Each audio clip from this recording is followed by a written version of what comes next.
So what is being sent from the cloud to the user's device is a video feed. Is that correct? Yes, yes. In summary, it is a video feed. Okay.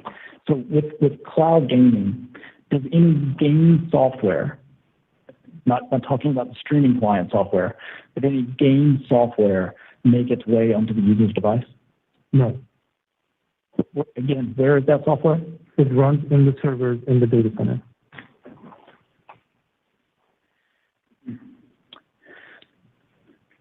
Let's talk about the games that users can play on GeForce Now. Can users stream any game in existence through GeForce Now? NVIDIA works with game publishers and we seek permission from those publishers to bring those games onto our platform. So today we have about 800 games, which is a small subset of all the games in existence. So small subset of? That's the last number I read, and I don't know if it's true, was Steam, which is a company that has a lot of games, had approximately 30,000 games on their service. Okay. And GeForce Now offers, you said 800 games in its catalog? I think it's 850. We add new games every week, so it's hard to be very specific. So it's between 850 and 900, I would say, today. And does even Steam offer every video game that there is? No, Steam is also a platform for publishers. Other game stores have other games. It's fair to say that the vast majority of video games are not available through GeForce Now for streaming, correct? I would say that, yes. So when a user subscribes to GeForce Now, at that point, can they automatically play all of the games available in the GeForce Now catalog? We make those games available to users, but the users have to own them. They must have had to purchase their games through either Steam or Epic Games Store or Ubisoft. And the games that they have purchased are available for them to play. If they've not purchased them, then they'll be prompted with a screen saying you don't own this game, essentially. Okay. And can a user then purchase the rights to play the game through GeForce Now itself? Not today. No, you cannot. So if a user wanted to play more games in the GeForce Now catalog through streaming, what would the user need to do? Well, the user would first have to determine what games are on the service, and we have a web page for that, and then go to their game store and see if it's available there and purchase it on that game store, and then come back and play on the GeForce Now service. So does GeForce Now enable users to play video games and bypass transacting with some app store or game store? No, the user has to log into the App Store or the Game Store, and only if that App Store and Game Store verifies that the user owns the game, can the user play that game. Okay, just to clarify one point, other than the GeForce Now client itself, does GeForce Now enable a user to download any kind of software, gaming or otherwise, any kind of software onto his or her device? No. And again, just to clarify, the computers in the data center are PCs. Is that right? They're like PCs. They have the same elements of a PC. Are they compatible with Xbox games? No, they're not. Are they compatible with PlayStation games? No, they're not. Are they compatible with Nintendo games? No, they're not. So for what platform games can users play through GeForce Now? Windows PC games is the current model. So just to be clear, can a user stream a game coded for the Xbox through GeForce Now? No, it cannot. And would the answer be the same for PlayStation? Yes. How about this? Can a user stream a game coded for iOS through GeForce Now? No, they cannot.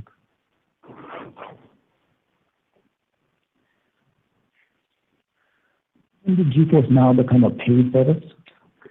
I believe it's February 4th, 2020. Okay. At a high level, what benefits do users receive from a cloud gaming or streaming service? At a high level, you get access to a pretty powerful gaming PC, in the cloud. And you can stream to any client, so to your Mac, PC, as I mentioned before. How can users access the GeForce Now product? Well, first they'd have to come to our website and download the client, sign up for the service, and then through the client access their games. Do you offer native applications of GeForce Now? Yes, we do. And do you also offer a web-based experience of GeForce Now? We do. Which provides the better experience, the native application or the web-based application? The native application affords us a lot more control on video and quality. The browser application has more restrictions. Is GeForce Now's native application available on iOS? No. Very briefly, why not? We have written and invested in a native application. We submitted it to Apple for review. Apple approved it, and then a few weeks, a few days, I don't know exactly what, they rescinded their approval. And we had discussions with Apple about getting it approved, but we couldn't find a solution together, and so we decided to invest in the browser-based. On which platform is GeForce Now available to users as a native app? On your Windows PC, on a Apple Mac desktop or laptop, on Android TV set-top boxes. That Android TV? Yes, there's TVs, and it's the set-top box that connects to the TV. Android Set-top box. Sorry, set-top box. So that's the industry term, set-top box. It's a box that plays on top of your TV. And Android phones as well. Are there any platforms besides iOS where GeForce Now is offered but not available as a native app? It's on iPhones and iPads for iOS, as well as for Chromebooks. There's a browser application for Chromebooks. Wait, so it's not available on those? As a native application? Only the browser is available. Okay, so it's not, you don't have a native app for iPhones, iPads, or Chromebooks. Chromebooks? That's good. And you mentioned this, but just to be clear, is GeForce Now available on iOS to users through some other mechanism than a native app? Yes, through browser client.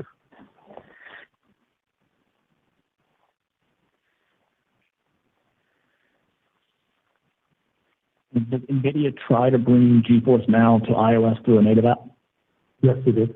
And would that have been GeForce Now's preference? Yes, it was. Is that still your preference? Yes. Do you agree or disagree that having GeForce Now on iOS as a web app is the same thing as a practical matter as having GeForce Now on iOS as a native app? No, there are differences. Okay.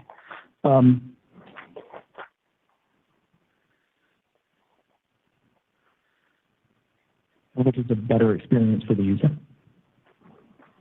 The native app would be a better experience for the user. Okay. Let's talk about some of the differences. If an iOS user searches for game streaming in the App Store today, will she find GeForce Now? I haven't done the search in a while, but I don't believe so. What if she actually searched for GeForce Now? It would not be the GeForce Now application. And that's true even though GeForce Now is available through Safari on iOS, correct? That is correct. How would that be different if GeForce Now was offered as an app in the App Store, a native app? Like other applications, it would show up in the search, and the user would have the option of purchasing and installing it. Now, once a user has found out about the availability of GeForce Now through Safari, what is the process for setting it up to use on an iOS device? So once they've discovered, they have to go to a website, play.geforcenow.com, on their iOS device. They will be prompted with a screen. The first thing we do is we inform the user of how to install a bookmark, an app icon onto the onto their home screen. So it's a series of 3 or 4 instructions that the user has to follow so that an application icon is installed on their phone. And then once that's done, then they'd have the same, they have the option of logging in or using the app. And then what happens if you try to use the service for the first time through Safari? For the first time, you have to be logged in. So some games will be shown, I believe, and if they try and click on the game, they're like, you're not logged in, please log in. So, yes, within the application, they'll be potentially shown a list of games, and if they click on a game, and if they are not logged in, they will be asked to log in. If they don't have an account, they'll be asked to create an account. Once they've created an account and have logged in, they'll be checked if they're entitled to the service, if they've signed up for the service, and if they've signed up for the service, then the game would start streaming. And the process of creating a shortcut on the home screen of the device, can you describe what that process is like for a user? From what I recall, the user we show a screen with 4 steps. The first step is to click on, within Safari browser, an icon that will bring up a list of options. One of them is to add to home screen. It maybe not exactly what I'm stating it is, but that's the intent. And then you type in what you want the name for this shortcut to be, and then you press enter, and that's what we inform the user to do. Okay. How does the process you just described for setting up GeForce Now as a web app compare to the process of downloading GeForce Now as a native app if it were offered on iOS? The browser app is 4 or 5 steps, which is typically not something an average user would do. So it's a bit more complicated. On a App Store experience, you would find the app, click on install, and it would install and put the icon there. So it's one click and done. Do you understand the term user interface? Yes. What does that term mean? It's the interface that the software provides and how the user interacts with it. Are there differences between web apps and native apps in terms of what NVIDIA can do with the user interface for GeForce Now? Yes, there are. And what are the differences? The web app is within a browser, and there are times when you rotate your phone that the browser bar may show up. We've hidden it through tricks or information we found. In a native app, you would have full control over that experience. How does the ability to control the user interface in terms of touch screen controls compare in a native app versus a web-based application? In a native app, using a mouse and other touch interfaces, you have full control on the screen. On a browser app, there are limits to the edges. You might not be able to click on the edges of the screen and register the touch. Mouse is also different. The browser app doesn't provide a way to use a mouse on an iPad. With a native app, you can actually use a mouse with an iPad, and that affords the user to play more games. You heard the term latency? Yes, I have. What does that mean? At high level, it's from when you trigger an action to when you see the effect of that action. And do you know what a decoder is? In the game streaming world, that's taking a video image that's encoded and decoding it and displaying it. Does the decoder and the quality of the decoder have an impact on latency? Yes, it has. And how, why is that? It depends on the technology behind the decoder decoder that's being written, and how the decoder's algorithm works when there's inconsistent or adverse network effects. And to summarize it, if the decoder is good, does that reduce latency? It can, yes. Okay. For a native application, what can NVIDIA do to reduce latency with the decoder? In a native application, we have very low-level control, so we can spend engineering resources in creating our own algorithm, and looking for packet losses or other network effects, and optimizing the video stream. Can NVIDIA do that for a web application? No, the web application, there's some control, but nowhere near the level of control that a native application has. And what is the result on latency? So the latency can be a bit higher. What impact does high latency have on a user playing a game? Depending on the user and the game, the user may feel uncomfortable with the latency. It's doing an action and seeing the action performed later could result in, if they're in a racing game, turning too late, for example. Or if they're in a competition game, could someone with high latency be at a competitive disadvantage to someone with low latency? Sure. In a survival game, would someone with high latency potentially be at a competitive disadvantage compared to someone with low latency? Objection, Foundation? Right. Depending on the game, yes, there can be competitive disadvantages for a user with higher latency. Do you know what kind of game Fortnite Battle Royale mode is? Yes. What kind of game is it? In the industry, call it a FPS or first-person shooter game. Is it a defense and survival game? Yes, it is. If a user is playing Fortnite Battle Royale through a web app, could that user be at a competitive disadvantage to someone playing on a native application due to latency? Sure, they could, depending on the latency. In your experience, how do gamers react if a game is published where certain users are inherently at a competitive disadvantage? In my experience, I've seen complaints from users like that. Do you understand the term frame rate? Yes, I do. Do you understand the term inconsistent frame rate? Yes, I do. Can you explain what that means? Frame rate is the rate at which you're sending these images. So how, if someone's moving on the screen, that movement may be 60 frames every second. And so in every second, we've actually generated 60 frames that the user sees. And if it's a constant 60 frames per second, it's a very fluid motion. If that frame rate is inconsistent, the user can experience what we call jitter or stutter, where the movement is interrupted.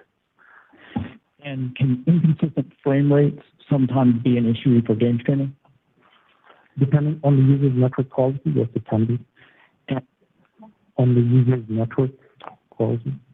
How do web apps and native apps compare in terms of being able to solve for the potential problem of inconsistent frame rates?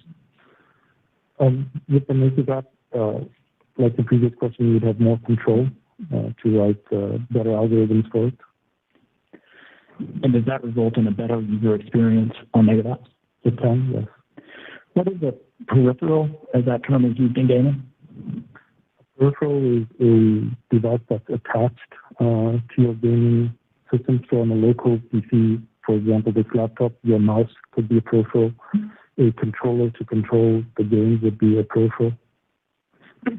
Are there differences between web apps and native apps in terms of support for peripherals? There can be. For example, on a native app, there's a feature for controllers called haptic feedback. If the controller vibrates, haptic feedback if the controller vibrates or not. And we can make that feature available for native apps, but not for browser apps. Is another example the ability for an iPad to support a mouse? Yeah. And is that available on a native app for GeForce Now? There is no native app, but we know that we could make it available for a native app. Sorry, I said there is no native app for iPad, but if there was one, we would make it available for it. And can you make it available through a web app? No, not today. So based on these differences we've just discussed, do you believe playing GeForce Now on a web app on iOS is the same experience as playing GeForce Now on a native app on iOS? For some users, it may differ, yes. For some users, it may be different.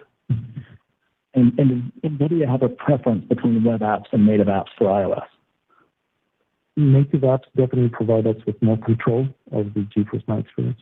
And NVIDIA, in fact, developed a native app for iOS, correct? Yes, we did. What resources went into the development of that application? A combination of our engineering teams as well as the user interface design teams.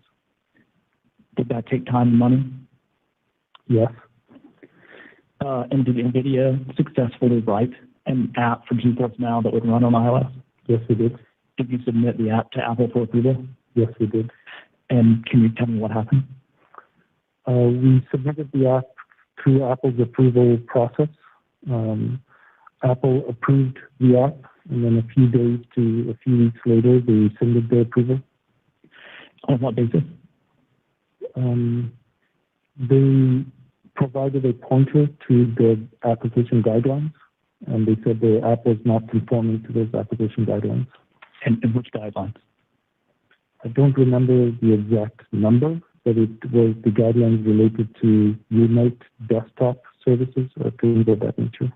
I'm going to show you a document.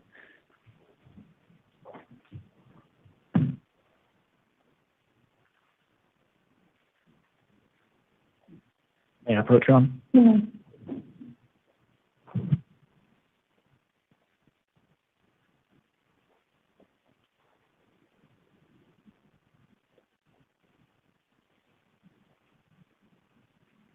We have another binder for you if you would like it, Your Honor. Why don't you hand it over there? I'm hoping that I have all of them already. Okay.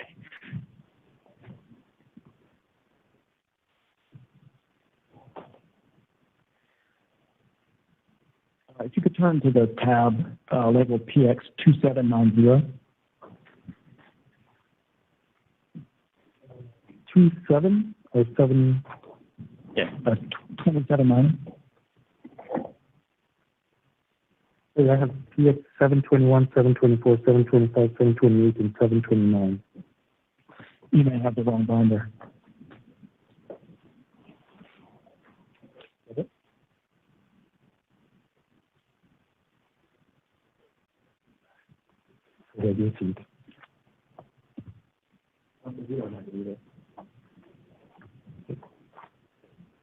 Yes, I see. 790 is already admitted, so Yes. someone should have it there. It's the App Store review guidelines. Correct. If you can turn to, you have it now, Mr. Patel? Yes, I do. If you can turn to section 4.9 on page 18 of that document.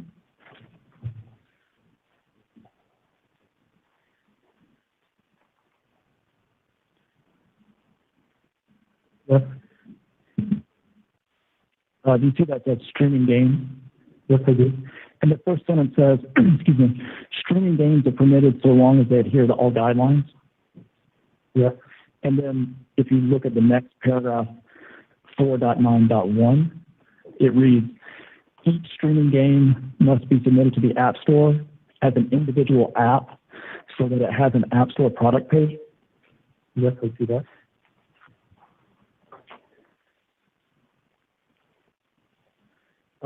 What would NVIDIA have had to do to its app to comply with that policy? We would have to take our 850 games that we have a license for, and create individual App Store applications and submit them for approval. Is it possible for NVIDIA to do that? NVIDIA doesn't own the rights to those games, so no.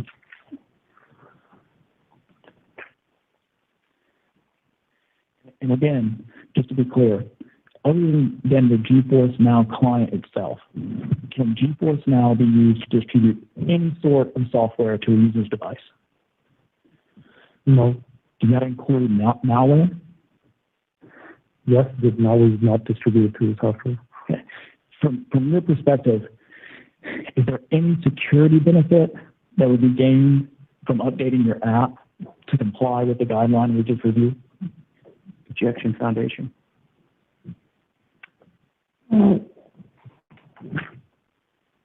your title again, sir?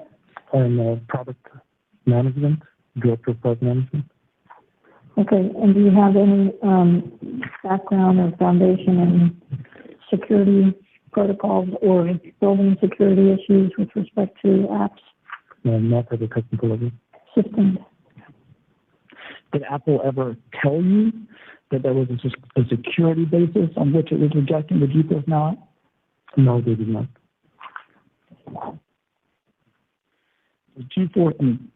John, does NVIDIA consider other cloud game streaming services to be potential competitors of GeForce Now? There are the providers of cloud game services in the market, yes. And what services are they? There are other providers of cloud gaming services in the market. And what services are those? Google has a service called Google Stadia. Microsoft has a service called xCloud. And Amazon has a service called Luna. Are any of those services available through a native application on iOS? No, the last time I checked was a month ago. I didn't see one then. So far we've been discussing streaming games, whether through a native app or a web browser. I want to switch topics, and I want to talk about the differences between streaming a game versus playing it locally. Okay. Do you understand the difference? Yes. Okay. So you testified about latency. Holding all else equal, how does the latency compare between streaming a game versus playing it locally? Streaming a game requires signals to be sent to the server and back, so that can have higher latency than a native game. And that's just because, due to physics, it takes time for the signal to go to the data center and back to the device? That's correct. Does a user need to be connected to the internet to stream a game on GeForce Now? Yes. Does a user need to be connected to the internet to play a game offline locally on the device if the game permits offline play? Not in my experience. Does GeForce Now have requirements as to how strong a user's internet connection must be to use the GeForce Now service? Yes, we do. What are those requirements? I believe there are different requirements for different resolution. So for a 720p, so HD resolution, it's 15 megabits per second of bandwidth required. And do you recommend that users have 50 megabits per second? On the website, we may in the app as a recommended setting. Let me show you another document. If you could turn to Exhibit 721.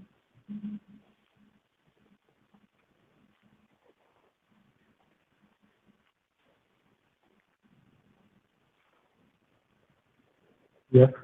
Do you recognize this document? It looks like something you'd find on the NVIDIA website. And does NVIDIA keep this website up to date in the ordinary course of its business? Yes. You can at 721 PX7211. Any objection? No objection. 721. 721 is admitted. If you look sort of the middle of the front page, it says low bandwidth. Yes, I see it. And if you look at the last part of that first sentence, it says we require 15 Mbps and recommend 50 Mbps, correct? Yes, I see that. You put that aside. How does the quality of a user's internet connection impact the experience of streaming a game through GeForce Now?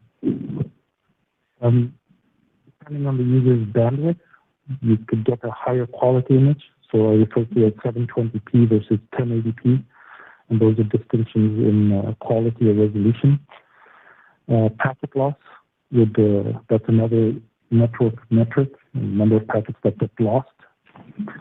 And that can, if there's a lot of packet loss, then you would either experience lower image quality or some skipped frames.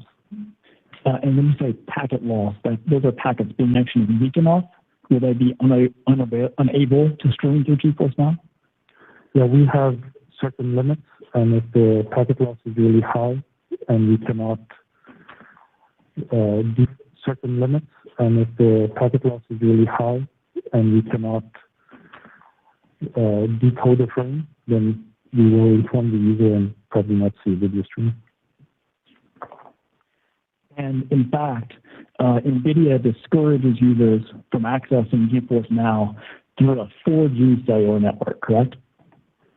We let the user know that they would have a better experience over Wi-Fi, or over a Wi-Fi network, and if they're on 4G, then they should be aware of their data usage while using GeForce Now. Some cellular providers cap the data usage for mobile users, correct, over 4G networks? Yes, mine does. And some cellular companies reduce the bandwidth available to a user if the user is using a lot of bandwidth, correct? I've seen that as on some providers' websites. And how would throttling the bandwidth impact an ability of a user to stream GeForce Now through cellular? When bandwidth isn't throttled, they may see a higher image quality, but once bandwidth is throttled, they may see a lower image quality or no image, depending on the level of throttling. What type of connection does NVIDIA recommend users use for GeForce Now? We recommend that users use a Ethernet connector, which means a hardwired network, or Wi-Fi 5 gigahertz. Can you plug into the Ethernet if you're wanting to play a game on the subway on the way to work? No, you cannot. How about if you want to play a game in the park? No, you cannot. Can you log on to your home Wi-Fi 5 gigahertz network on the subway? No. How about in the park? No. How about on an airplane? No. So I want to talk about capacity on GeForce Now. And I understand some of this is confidential, and so I don't want you to tell me any specific numbers, but I'll ask generally, and then maybe we'll come back and get into specifics. Okay. But in general, does NVIDIA have limits on GeForce Now capacity? Yeah, there is GeForce Now capacity, and we continue to add to it, but there is a limited capacity. And what happens if more users attempt to stream through GeForce Now than the server capacity allows? The user will be informed that they have to queue until capacity is available. And what does that mean, queuing? The user will be told that there are 10, 20 people ahead of him, and we'll keep that number up to date. So the user has to spend some time until it's their turn to play. And is there also a queuing capacity on GeForce Now? There is. And what happens if more users try to stream through GeForce Now than either the playing capacity or the queuing capacity can support? If the number of users queuing is greater than the queuing capacity, the user will be informed to say that to come back later. The service is not available, correct? They'll say the service is currently not available, please try again later. And why is it that NVIDIA has these capacity limitations? NVIDIA has to invest in building our infrastructure in data centers, and we do that on an ongoing basis, but there are limits while we're expanding. And the limits are imposed by physics because computers can only process so much information at once, correct? That's correct. And if you wanted to expand your capacity, what would you have to do? We would have to procure more data center space, more internet space, buy additional servers, buy all the infrastructure that goes around those servers, install them, pay for data center space, and rent. Those are some of the elements of expanding capacity.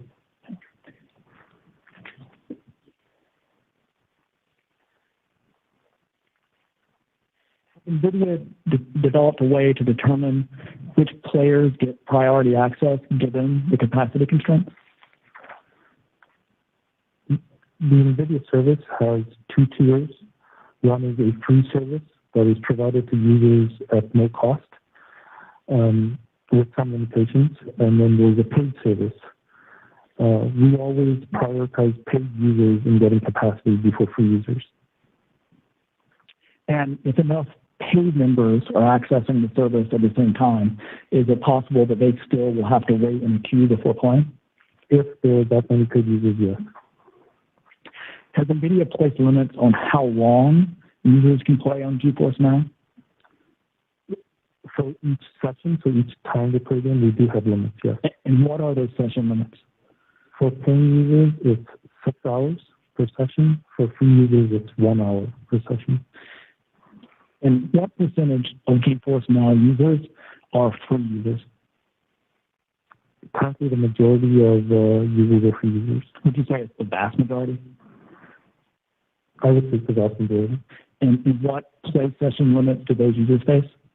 1 hour. What happens to a user if she reaches her playtime limitation on GeForce Now? When they're approaching their limitation, the user is shown a warning that their session is going to terminate with a countdown, giving the user the opportunity to wrap up their gaming session. And once a free user has finished that, they would then have to go and restart the game in order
And do you, in fact, believe that Apple has a monopoly over the Internet? I'm not aware. That was not my intent. Okay. And do you believe that, quote, under Apple's monopoly, a decision not to carry a product is a death sentence to that product and shuts out all its iOS users? No, that was not the intent of that tweet. I've retweeted others. I'd have to look what the complete text of that tweet was. Right. And in fact, you did retweet that sentiment from your account, correct, sir? I don't remember everything I retweet. I may have. I'd have to look at my history to be definitely sure. And in fact, GeForce Now, your product that you're the product manager of, is living proof that, in fact, you can reach iOS users outside the App Store, right? Yes. Okay. And maybe you were upset that Apple has rejected your app as a native app in the App Store. You're not happy about that. I hear you. I promised you to. Is that correct, sir? I'll ask it again and I'll go slower. And in fact, sir, you were upset that Apple rejected the GeForce Now app as a native app on the App Store, correct? I was disappointed, but that had nothing to do with my retweet. Like I said, you're asking. So you independently believe these things? As a personal individual, yes. Okay. I'm not sure what you define as these things, but elements of what may have been retweeted, I agree with. Okay. And you indicated, shifting to your title at NVIDIA, you are the product manager in charge of the GeForce Now platform for NVIDIA. Is that correct? I'm a product manager. I'm not the product manager. Are you the product manager for the GeForce Now platform, or you're one of many for that platform as well? I'm one of many. Okay. And you started out, I believe, as a senior manager, and you were promoted to director. Is that right? That is correct. And that promotion was a result of the GeForce Now business actually growing, correct? I'd like to think it was the merits I brought to the work I did. Was that part of it, that the program for which you're in charge is growing also? Sure, part of it. Okay. And you would agree that the GeForce Now platform that you were in charge of is in fact growing, correct? Yes. Okay. And part of your role is in fact expanding GeForce Now through alliance partners all over the world, correct? Yes. And you're doing that with GeForce Now, correct? Yes. Okay. And I just want to kind of reorient on the technology because there were various terms thrown around. The GeForce Now provides a cloud gaming service that customers can use to run PC games on their individual machine. Is that correct? Sure, that's good to know. Okay. And so that's a streaming service? Yes, a game streaming service. Okay. And so you're effectively providing customers access to a virtual machine in the cloud that presumably is better than the machine they own, correct? Yes. Okay. And so for those customers, the native machine that they have is not capable of playing the game that you're providing on a streaming basis, correct? I could not hear that. Objective of form, lack of foundation. Oh, no. So, Well, me too. on that mic?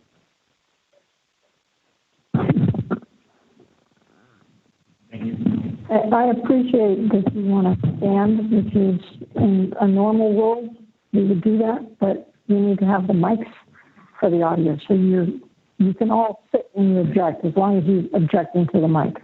Understood. Thank you, Your Honor. Proceed. So for those users, the native experience is not as good as the streaming experience that you're providing, correct? For the users that have CPU and other processing elements that are not as powerful, yes, they would have a better experience streaming. Okay. And all of the games that you provide, the GeForce Now service that you provide, are being played over the Internet. You need an Internet connection for your service. Is that right, sir? I'm sorry, can you ask the question again? You need an Internet connection for the GeForce Now service, correct? That's correct. Okay. And that's true whether the person is playing on an Apple device, an Android, or a PC, correct? That is correct. Okay. And I think you mentioned that your company, the GeForce Now service started in 2014, is that right? We started the technology, yes, in 2014. And then over time you added, I think, something called the NVIDIA Shield was a device that you used to play GeForce Now, is that right? That sounds correct. And then in 2016, 2017 timeframe, you added PCs and Macs to your service. Is that right? We made a lot of changes, but that sounds correct. We added PCs and Macs. And then it became available on mobile devices in 2020, correct, sir? I feel Android mobile might have been 2019. I don't know exactly, but yes, the iOS in 2020. Okay, so Android maybe in 2019, and then by 2020 you was working on iPhones and iPads, correct? Yeah, I believe October 2020 in November. Okay, and now you can play it on all of these devices, PC, Mac, Android, web browsers, and iOS devices, correct? Yeah. Okay. And you're not done. I think what your ambition is to bring it to, quote, any device that's able to decode video, correct? I believe I said that in the deposition, but that's a personal statement of mine. That is your belief. That is your goal. That is my belief. I wouldn't call it a goal yet. We still debate it often. Okay. And what about the fact that it's also your belief that you want GeForce Now experience extended to every gamer out there, correct? Yes. And are you still trying to execute on that plan? Absolutely. Right. And in fact, you said by the third quarter of 2020, NVIDIA had roughly 5 million users on the GeForce Now platform. Is that right? Yes, we had 5 million members. And the goal for this year is to double that to 10 million users, correct? At the time, that was the goal, yes. At the time you gave your deposition in February? Yes. Okay. And is it fair to say that your business is expanding rapidly? It's fair to say that we are signing on more members, yes. Okay. And by the way, you had talked about things like server outages, wait times, latency, and some other things. Despite all of those things, you are doubling the number of users to your service, correct? That is the target, yes. Okay. And you mentioned also that sometimes your servers go out, and that means people can't play. That would be the same if somebody was on a native device and that device stopped working, they wouldn't be able to play either, right? Sure, if that device stopped working. Okay.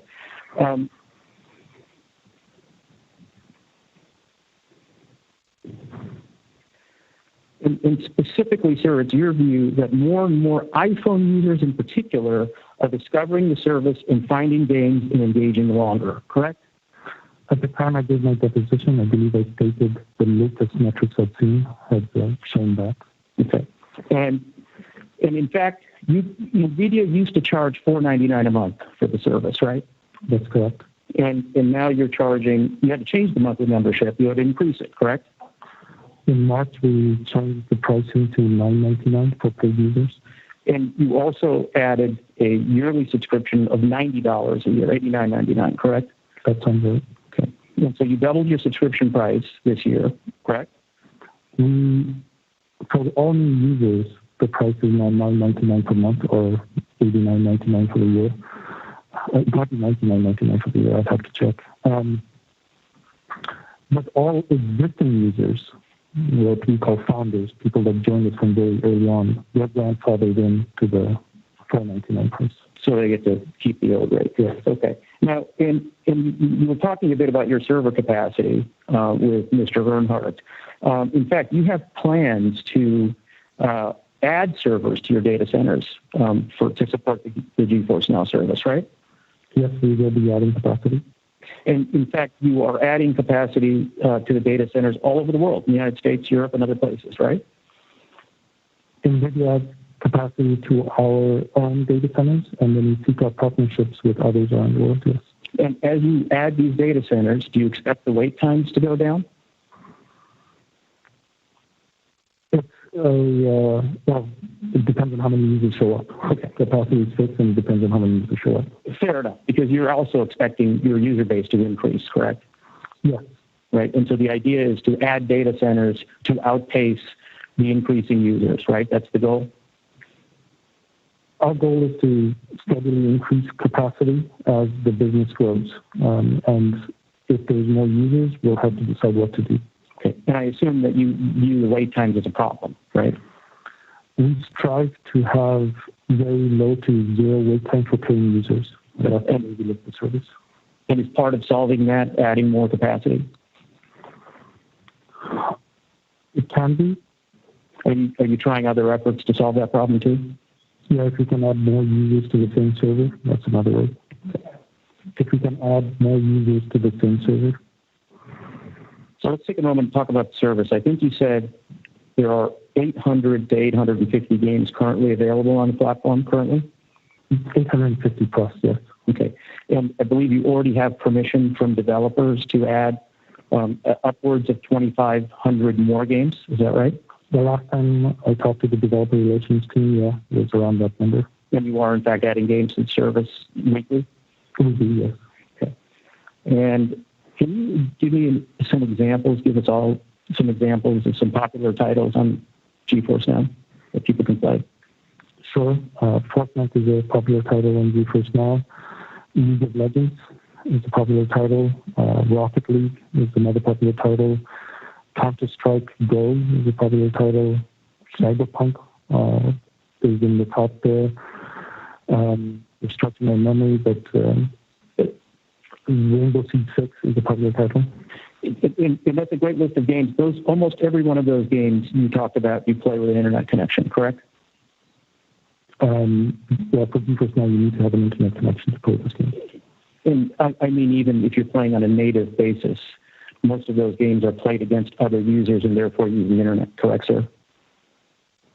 That is true. I'm just recalling. I think Cyberpunk does have the option to play not having the internet. You can just play as a first person, as in no interaction with others. I haven't played a lot of that game, but I believe that's true.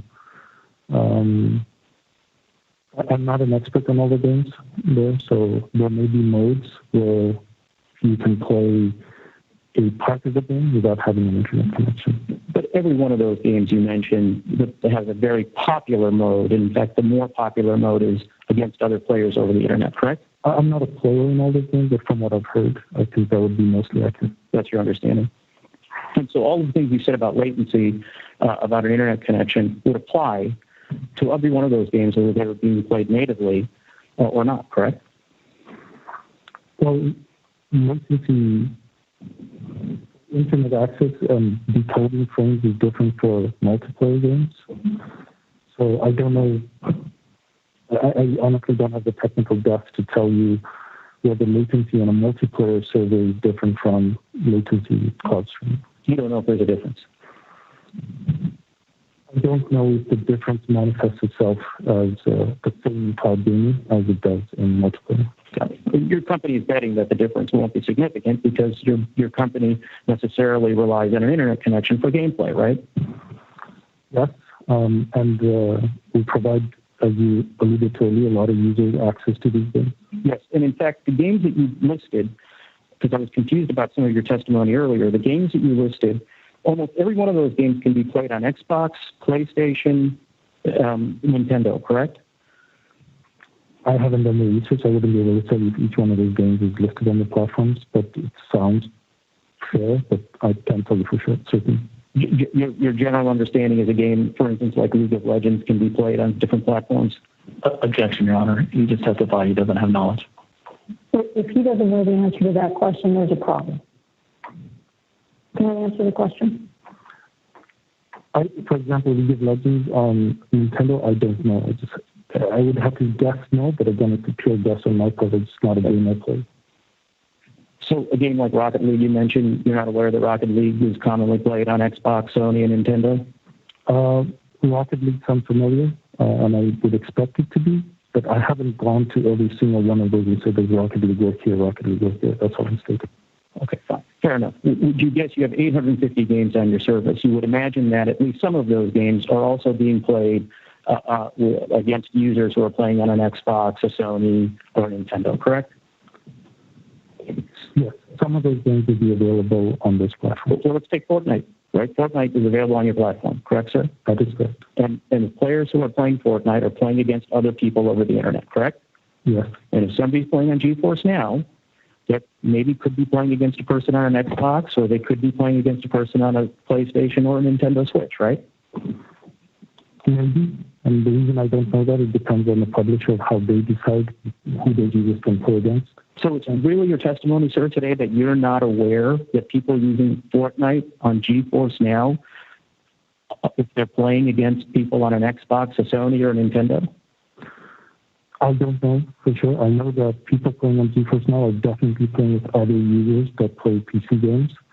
And the reason I cannot be definite is different publishers have different rules. Some do allow what you're saying, and some don't. I just personally don't know if Fortnite's multiplayer system is universal across all those platforms. It may be. I just don't know. You don't know that it enables cross-platform play and has a metaverse of some renown?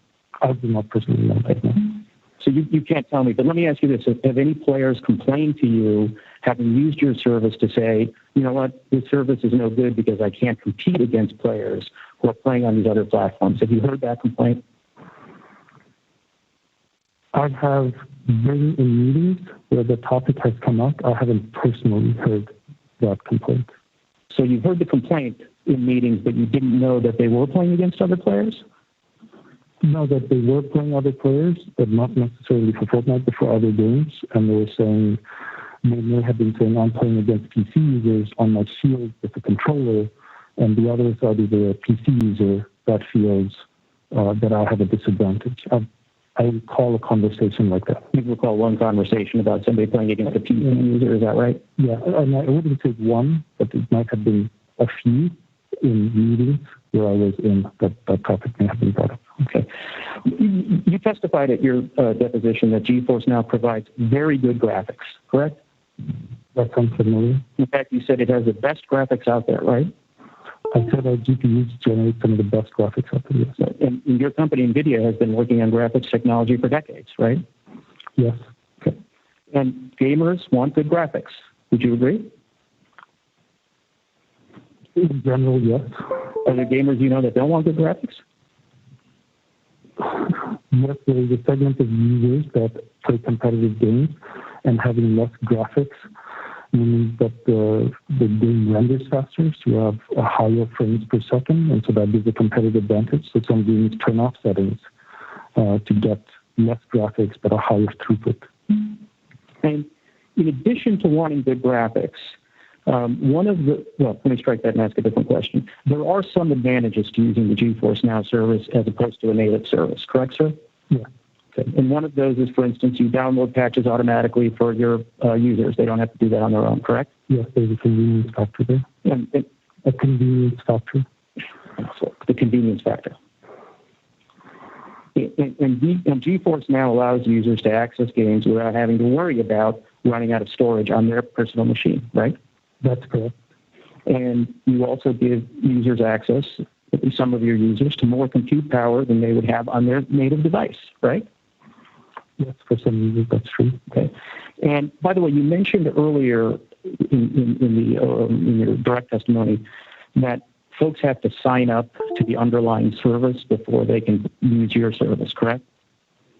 They have to sign up for the service in order to use it. They have to essentially sign up for the game. If they want Fortnite, they have to be a Fortnite user before they can then play on your platform, correct? That's correct. And that's no different than on an iPhone or a PC. Those folks who want to play Fortnite first have to go sign up, get the game, and then they can start playing it on their machine, correct?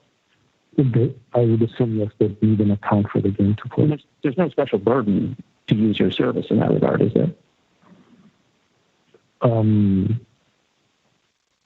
I think on my service, you have to sign up outside of the service. On an iPhone, you can sign up on the service. Is the only difference I can think of. You have to acquire you have to have the right to play the game before you can use it on your service, right? That's correct. Okay.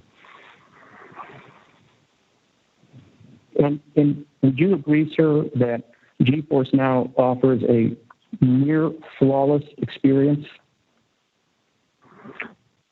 That's what we strive for, and usually with a strong internet connection, I believe that can be the case. And have you read press review reports touting your service? I have. Right. Have you heard?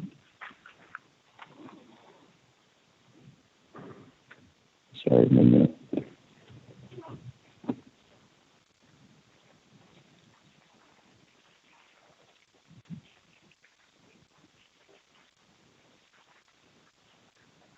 Do you disagree? Do you disagree, sir, that the GeForce Now service felt extremely responsive, and one cannot detect any lag between the inputs and a character's on-screen actions?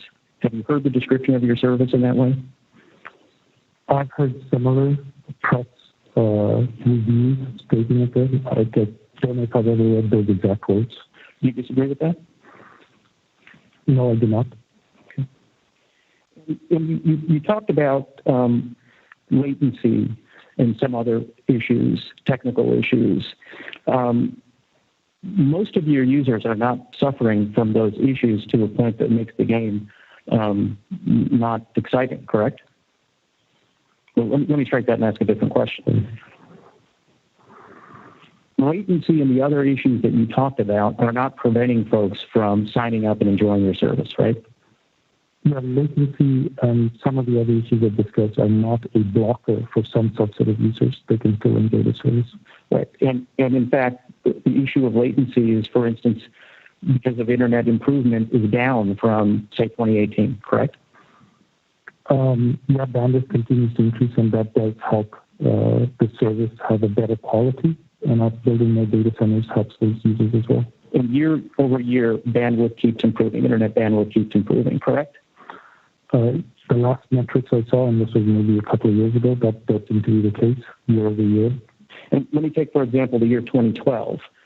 Bandwidth in 2012 and the internet and the ability to stream was nothing like what it is today, correct? I would say that's a fair characterization.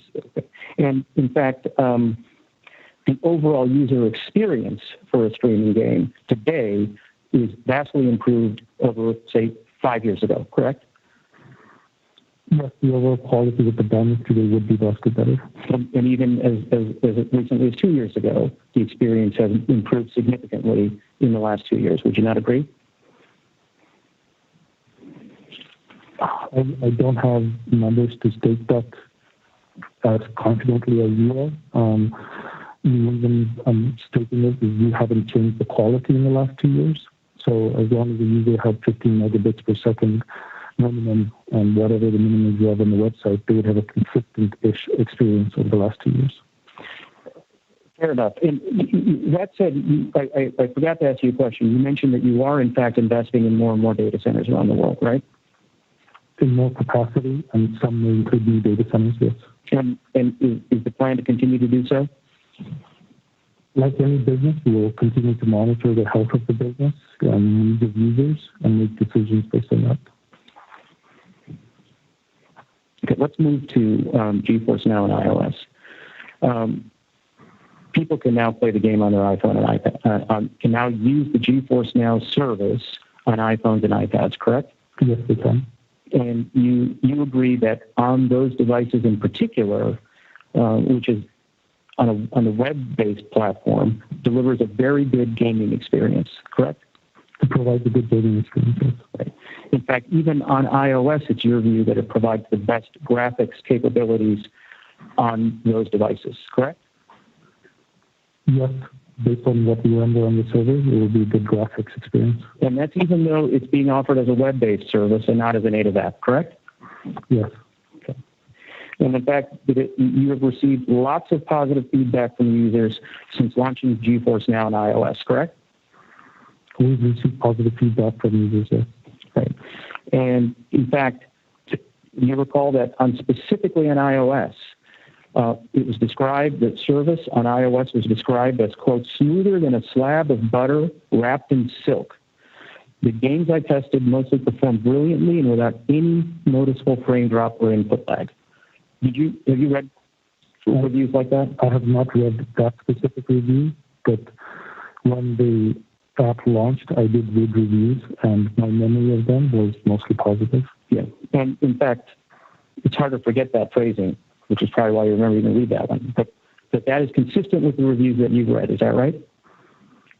I mean, that phrasing has a lot of adjectives that I'm not used to, but others have described being happy to play the service on their iPhone. And have you heard that your service is performing excellently even on older devices? Yes. So particularly for people who have older PCs or older phones in particular, the performance that GeForce Now provides is better in the native version of whatever game they would be playing, correct? Well, that's true for PCs. I don't recall that for phones, but I do recall that for PCs. Okay. And would you agree then the user experience for streaming services is better than ever today? In my personal opinion, I believe so, yes. Okay. And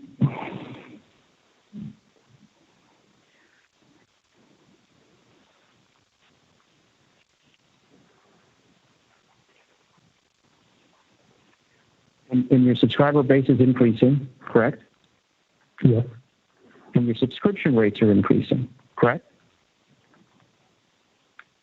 The subscription rate is steady. Yes. Okay. And you were at 5 million, and you're hoping to add on top of that this year? Yes. Okay. Now, you mentioned a number of things at the end of your testimony that I want to just make sure I have some context for, which is latency, usage caps, internet speed. You can't play it in an airplane or in a park if you don't have internet connection. Those limitations are true whether the GeForce Now service is being offered as a web app or as a native app, correct? Yes, those requirements would be fairly consistent. Right. So those requirements have nothing to do with the fact that you're not on the App Store, correct? Yes. Okay. And you also mentioned the capacity issues in terms of wait times and queue times. Again, that has nothing to do with whether the player is playing on a native app or a web app, correct? That is correct. Okay.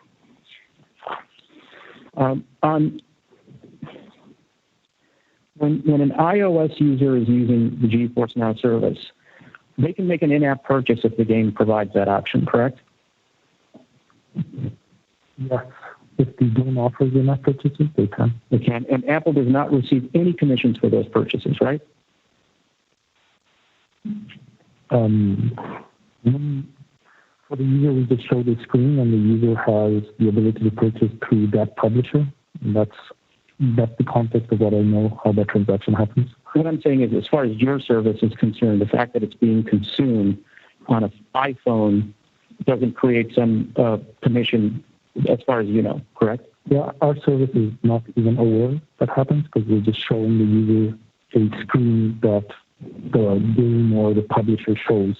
So yes, in that context, we're not paying anything to Apple, but that's what I could say. Right. In NVIDIA itself, your company doesn't pay anything to Apple to make GeForce Now available on the iPhone and the iPad, right? Through the browser client, yeah, that's true. Through the browser client, yes, there is no commercial agreement required as far as I know. You were the corporate representative for NVIDIA. Is there anybody else who would know if there's some payment going from NVIDIA to Apple because of this? I'm pretty certain there isn't. Okay. So in exchange for providing a state-of-the-art hardware platform to NVIDIA, Apple receives nothing at all, and yet you're able to monetize your service on iPhones, correct?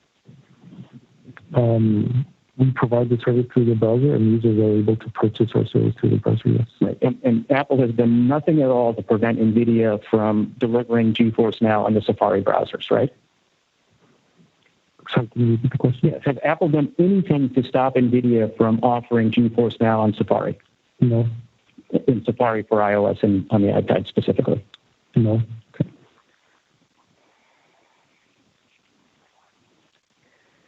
You mentioned Fortnite. Fortnite has been on GeForce Now since the game launched, correct? Around when the game launched, like very soon after the game launched, sure. And it's actually the most popular game on GeForce Now, isn't it? It is. And I think at one point you said during beta testing, Fortnite averaged more than half of... You're going too fast. I'm sorry.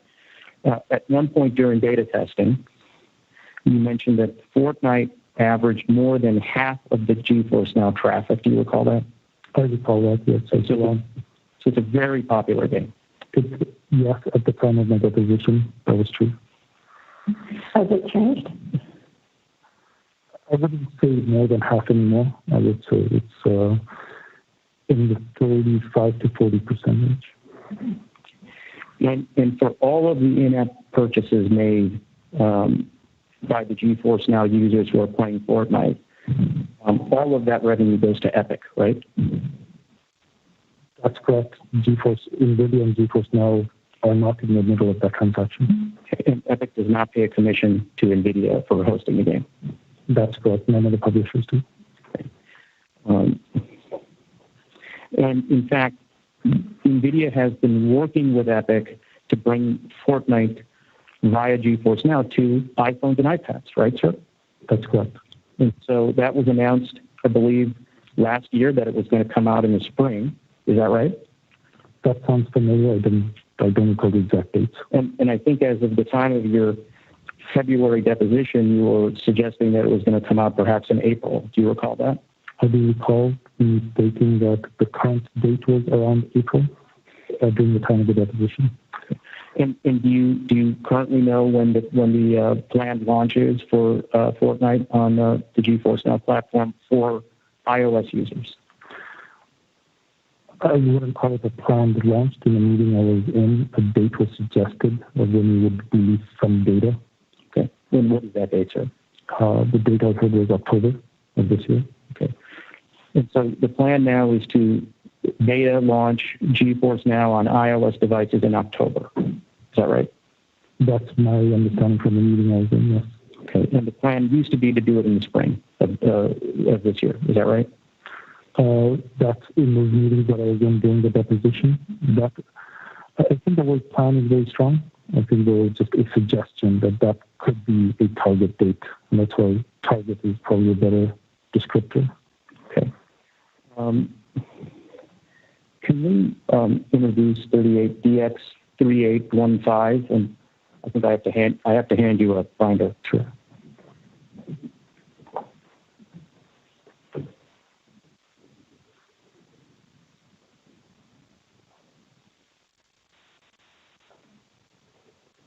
Let me ask you, how much more of these cross do you have?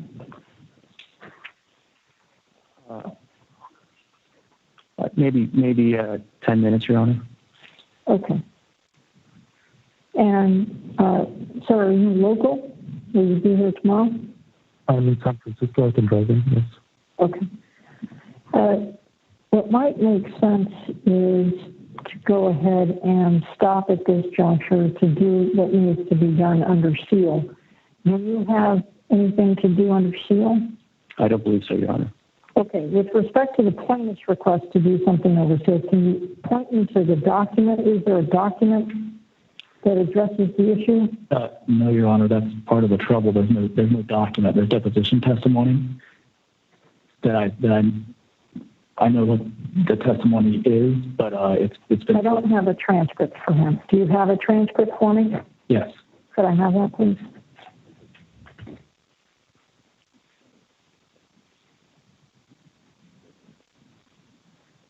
Can you point me to the page? There are several pages. The first page is transcript 122, starting at line 20.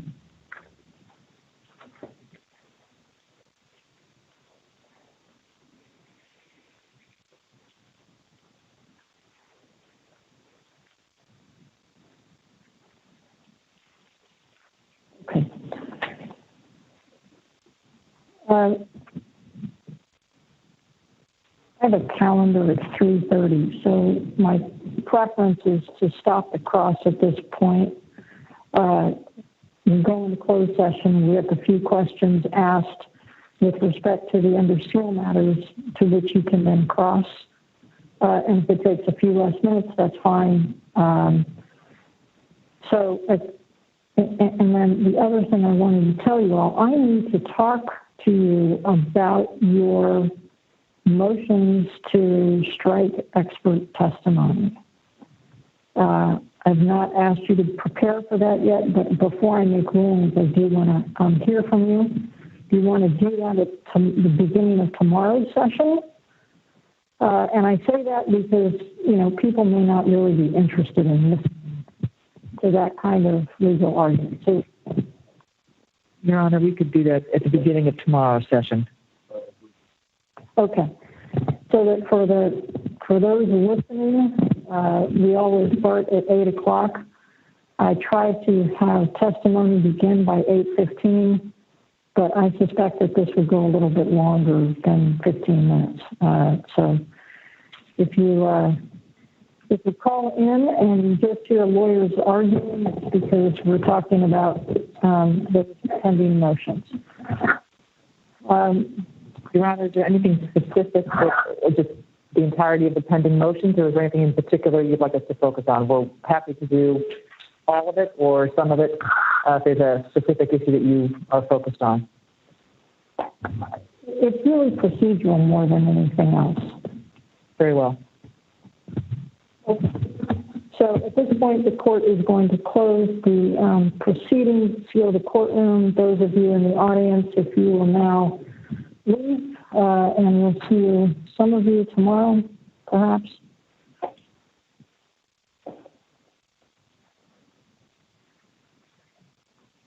And deputy is instructed to take the public line off at this point. You have been added to the waiting room. You cannot talk or listen until the host admits you to the meeting.